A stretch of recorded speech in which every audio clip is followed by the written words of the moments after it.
FDIC. Congressman Michael Guest, good morning, sir. How are you? Live from D.C. Yes, sir. Good morning. Beautiful day from your nation's capital, Paul. Are the cherry blossoms beginning to bud out? Not yet. Not yet. It's while today's going to be a beautiful 70 degrees, we're going to get rain and cold next week, so we're going to have a little touch of winter come back in. So we've not yet quite hit spring yet. I got you. It's getting close though. Yeah, getting close. But even though the weather's nice up here, there's still no place like home. So I'm ready to get back home, get through these votes the rest of the week, be home the weekend, spend some time with the family, and then hop back on an airplane bright and early Monday morning, headed back for another week in Washington. Where are we this morning? What's the timeline on as far as the bill is concerned? We're going to start debate sometime roughly 10 o'clock this morning. Not exactly sure what time votes will be held, but we will be voting today on the stimulus plan. I intend to go to the floor later today and speak in opposition of the legislation. I think that the bill, is a complete overreach, and we've seen statements by many progressive members of particularly the Senate, praising the fact that this is the most progressive piece of legislation that they've seen in the last 25 years. I think those were the words used by Bernie Sanders. This is also the largest piece of legislation outside of our regular budget that we pass every year that Congress has ever appropriated. We're doing this at a time where there's $1 trillion unspent dollars from the previous stimulus packages. We're doing this at a time in which our economy is continuing to recover. We went from a high 14.7 unemployment rate last April to now we're down to 6.2. So we're seeing growth in the economy. We're seeing people go back to work, and now we're going to add roughly $2 trillion to our current national deficit. And the other thing people forget, Paul, is that only roughly 9% of this funding actually goes to fight COVID. The large majority of the funds for this bill go to bail out local governments, state governments. Many of those governments have had difficulties meeting their budget because of the strict requirements that they impose. So instead of us reopening the economy, instead of states following the pattern that we have in Mississippi, where our governor has reopened the economy, is getting people back to work, we have seen a budget surplus in Mississippi. What the federal government is going to do is we're going to ship hundreds of billions of dollars to failing state governments to try to bail them out because of bad policies that they have implemented during the course of COVID-19. I think it also funds Planned Parenthood. Is that in there?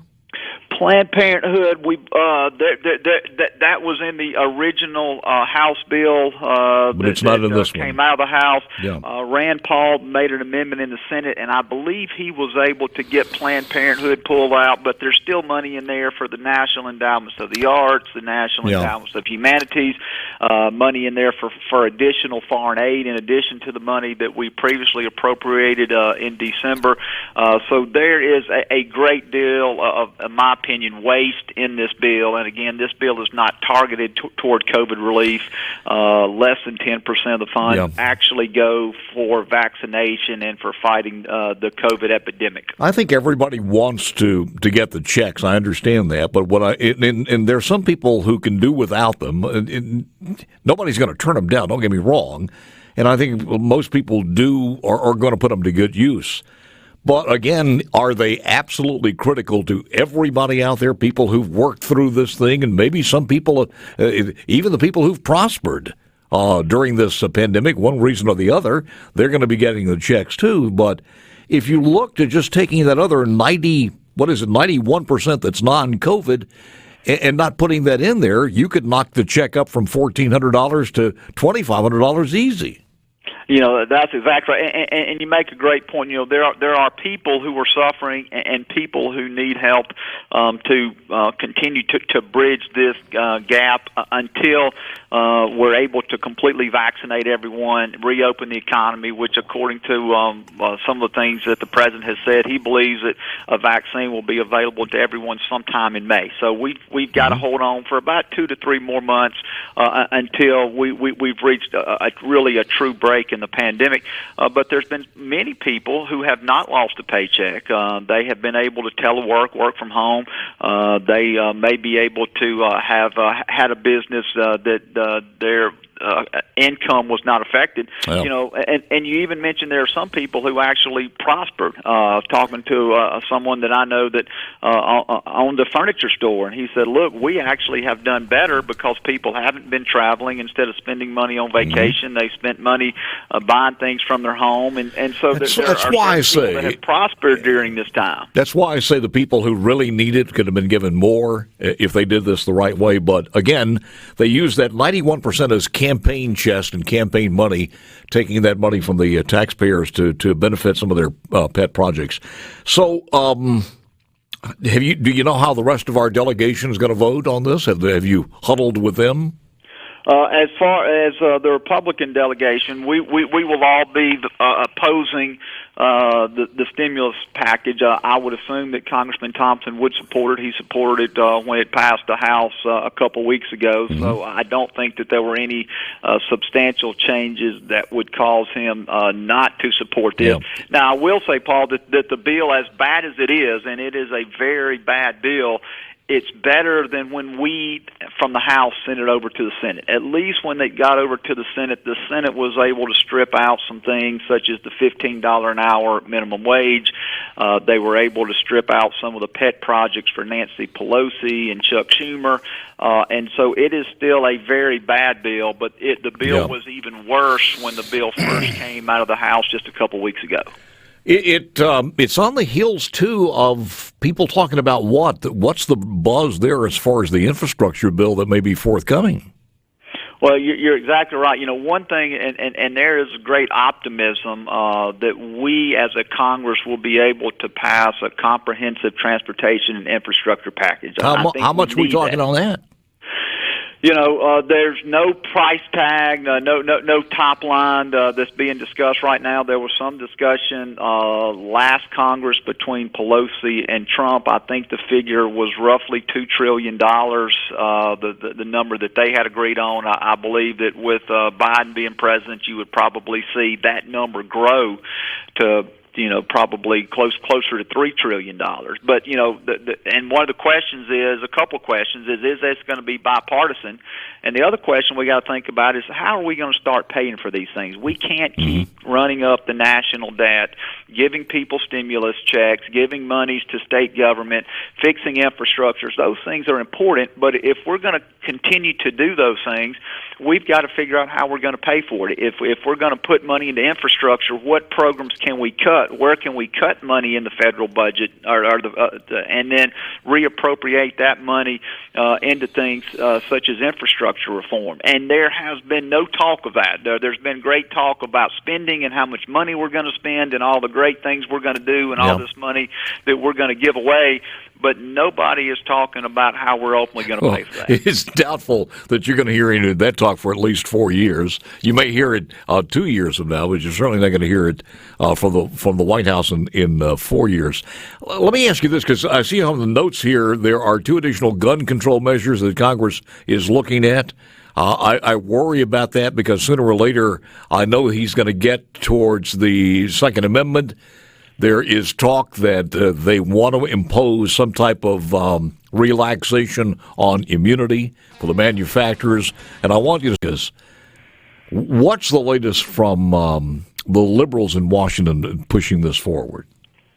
Well, you're exactly right, Paul. I mean, one of the things that I believe the Democrats are going to look at doing this Congress is doing everything they can to infringe upon our Second Amendment rights. We've got 2 bills that Congress will be debating and voting on this week, H.R. 8 and H.R. 1446. H.R. 8 would be a universal background check bill. Now, individuals, if you purchase a firearms from a firearms dealer, someone who sells firearms for a living, there has to be a background check between that firearms dealer and the individual who is purchasing that firearms. And that background check has been in place for a number of years. But this bill, H.R. 8, would then expand that to include private sales between private individuals. So if you were going to sell me a firearm, normally that would not require a background check. Under this universal background check bill that Congress will be debating, now sales between individuals would require a background check. So that would include family members if a father wants to sell or give it. There are exclusions for close family members, right. So father, son, husband, wife, grandparent, grandchild, aunt, uncle, nephew, niece. But once you get outside that close family circle, then you would be prohibited not only from selling me a gun without a background check, but even letting me borrow a gun. And so if I had some sort of concerns for my safety and I wanted to borrow a firearm for some period of time for protection, you would be breaking the law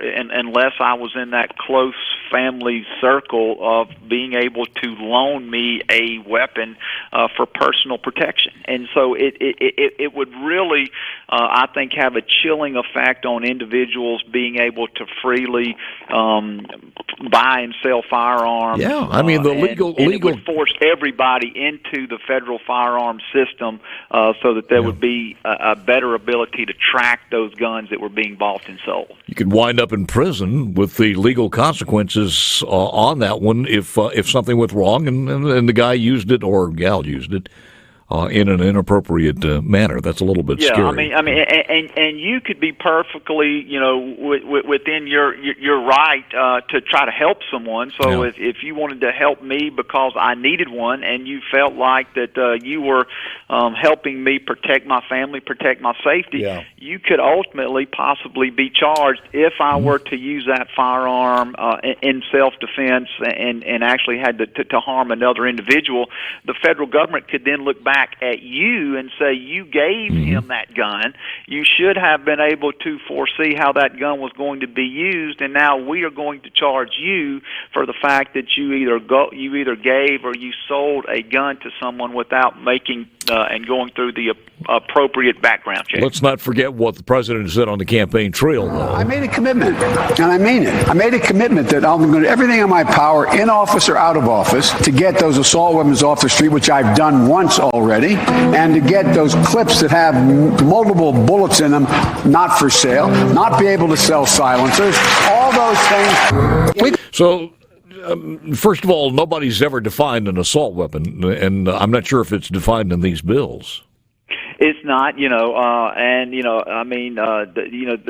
automatic weapons and semi-automatic weapons. There's really no such thing as an assault weapon. Yeah. And we know that automatic weapons, unless you have proper permitting by the federal government, that citizens are not allowed to possess automatic weapons. And so we need to get away from an assault weapon, and we need to talk about it as either being an automatic weapon or semi-automatic weapon. And eventually you're going to see these same arguments are going to go from what they classify as assault weapons to handguns, and that's going to be the next thing. Is they're going to say people don't need anything other than shotguns and rifles. And you did talk about it before we went to the break about how they want to lift the immunity for the manufacturer of firearms, and that's the way to stop firearms. Once you and ammunition, lawsuits, for those people that manufacture guns, the gun manufacturers in the United States will be put out of business, I believe, almost overnight. Oh, absolutely, because you talk about lawsuits spreading, it would spread faster than COVID.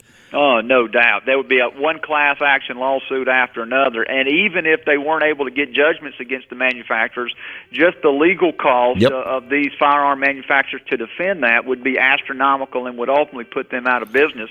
And there's been other legislation introduced that would require anyone before they purchase a gun or purchase even ammunition that they as an individual would have to get a federal firearms license, and it would be training somewhat similar to what we have now now with the concealed carry. But being the Democrats, are going to make it as hard as possible for law-abiding citizens to possess guns, to purchase guns, and to purchase ammunition. Wonder how they would address reloading in those bills. Then I never thought about that. We'll probably all have to get to the point of reloading, because we'll either have to have a federal firearms license. That's and it. The taxes that the government wants to put on for the purchase of firearms and the purchase of ammunition, we won't be able. We'll have to buy a bullet at a time instead of buying a box of ammunition. We'll have to go in and they'll be selling individual rounds, because the cost will skyrocket at that point. Only got a few seconds left here. The PRO Act, the PRO Act. What is that about? The PRO Act was designed to strengthen unions. We've known over the last 60 years we've seen a decrease in union membership. We know that unions support Democratic candidates with their financial contributions. And this is going to overturn the right-to-work laws in 27 states, including the state of Mississippi. And so this makes it much easier for businesses to unionize. It actually takes away the secret ballot provision. And so if a union is going to vote on whether or not they want to unionize or not, now they're required to do so by secret ballot. This would be an open process where we would know how everyone would vote. So that puts a lot of pressure on those individuals who don't want to be part of the union. They don't want the money being taken out of their check, given to political candidates that they don't support. And so, again, this is just another bill that the Democrats are pushing kind of in their radical agenda to overturn how we vote, how we police, how we possess our guns. And again, this now goes to the workplace, and this is a bill that would incentivize unions going forward, and would make it much harder for and overturn many of your right-to-work states, such as Mississippi. I was going to ask you this, and the final question here. Is there, and then there's a lot of buzz. I played a clip a few minutes ago where he didn't know who the Secretary of Defense was that he actually just appointed, nor the two ladies, the two women generals, or the two women that joined the staff. And he was, I don't think he didn't even know where he worked as far as the Secretary of Defense. It was scary. Just a compilation of several things that he said. They're keeping him away from a news conference. He hasn't had a solo news conference yet. Broke the record. We haven't had a State of the Union. His handlers are keeping him away from it's so controlled. What's the buzz in Washington as far as his mental and physical condition? I can speak on the Republican side, and on the Republican side, there's great concerns regarding his mental capability. That he is not actually on a day-to-day basis able to handle the stresses of that job. I mean, that is the most stressful job in probably the entire world, being president of the United States, being in charge of the free world. And so there are great concerns, and many of the things that you mentioned, his inability to recall names, to recall facts, the fact that he's not given a press conference. There is no date for the State of the Union. I mean, that is something that normally presidents early on want to have, that State of the Union, so they can set forth their agenda. And at this point, we have no date for that. So there is great concern. And my concern is, as much as I wanted President Trump to be president, I would much rather have a President Biden than I would a President Kamala Harris. Well, right now, my understanding is she's I believe, a nightmare for this country. And so